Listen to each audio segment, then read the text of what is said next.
गिबि गिबियावनो जोंनि मिडिया नोंथांमोन दिनैनि Nlfb सानदेमारि डिजेनेरेट केम्पआव नुजाफैनो हानाय गासैबो नोंथांमोनखौ आं साबायखर बावो।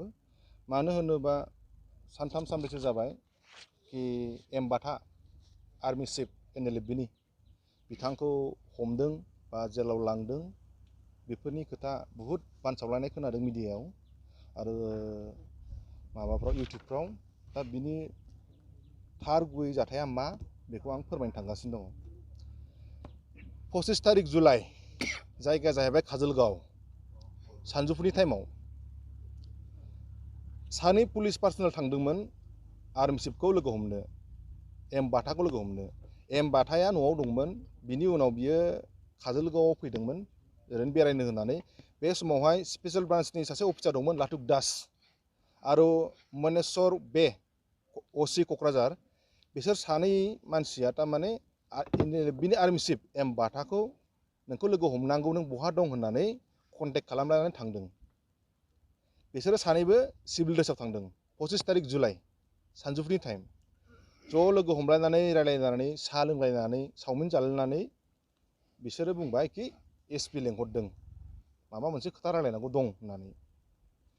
अब्ला बिसोरो साहा लोंखांनानै ज' नोंखौ एसपि लेंहरदों होननानै क'क्राझाराव होननानै लानानै फैदों। जेब्ला ज' फैयो जोंनि आर्मि चिफआ एमबाथाया गावनि पार्सनेल गारियाव दंमोन आरो लाटुक दास स्पेशल ब्रान्चनि अफिसार आरो मानेस्वर बे असि क'क्राझार बिसोरो आलदा गारियाव आरोखि सिभिल ड्रेसाव इउनिफर्म गैया आरोखि। बिसोर जेब्ला लानानै फैयो गेजेर ससेयावहाय फैयै फैनानै बिसोरो एसपि अफिसाथ' क'क्राझार टाउनावसो नालाय, ओमफ्राय बिसोर मा खालामखो ओरै फैनाया फैयै फैनानै जेब्ला थिथागुरि मोनो फ्लाइअभारजों थांसै होननानै लाना थांदों आरोखि माबाखौ जोंनि आर्मि चिफ एमबाथाखौ। जेब्ला फ्लाइअभार मोनो अब्ला बुंबाय सराइखेलायाव गेस्ट हाउसआव थांसै होननानै।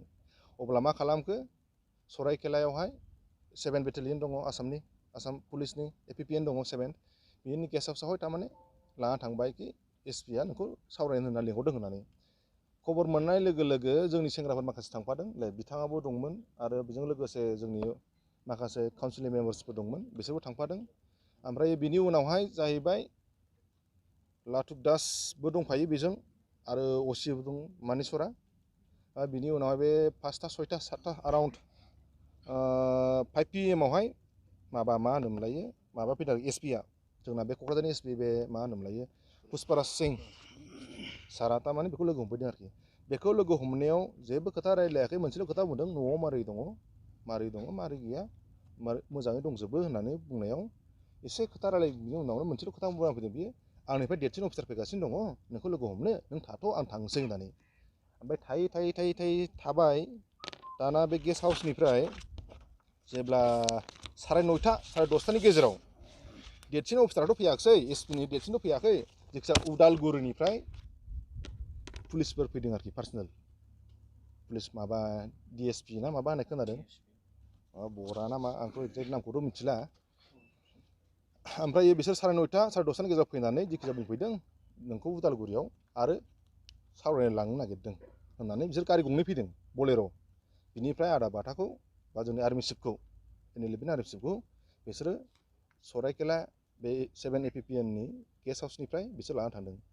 बिसोरो जुदि प्रि एन्ड प्लान नङामोनबा बिसोरो उदालगुरिनि पुलिसफ्रा फैदों काराइगावजों, बिसोर थांदों 7 APPNआव।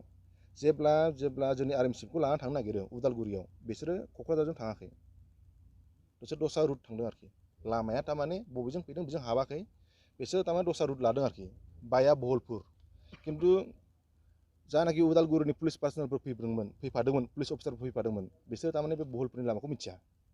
ओमफ्राय बेहाय बहलपुरनि लामाखौ दैदेनलांदों बे स्पेशल ब्रान्चनि लाटुक दास ओमफ्राय मा होनोमोनलायो बे क'क्राझार टाउननि असि मनेस्वर बे, बिसोर सानैया थारमाने बहलपुरसिम दोनलांदों आरोखि माबाखौ मा होनोमोनलाय जोंनि आर्मि चिफखौजों आरो माबाखौजों मा होनोमोनलायो बे उदालगुरिनि जानाखि पुलिसफोर फैदों गारि गंनै बलेर' गंनै फैदों आरोखि गुफुर। बिनि उनावहाय थाङै थांबाय जेब्ला माबा जायो मा होनोमोनलाय एराउन्ड लाइक 3टा बा 3:30नि गेजेराव फुंनियाव लांनांगौआ उदालगुरि माबायावसो लांनांगौमोन, मा होनोमोनलायो थानायावसो लांनांगौमोन, पुलिस स्टेसनावसो लानांगौमोन बिसोर मा खालामखो बाया आरो खालायगावआव सोना दोनदों आरोखि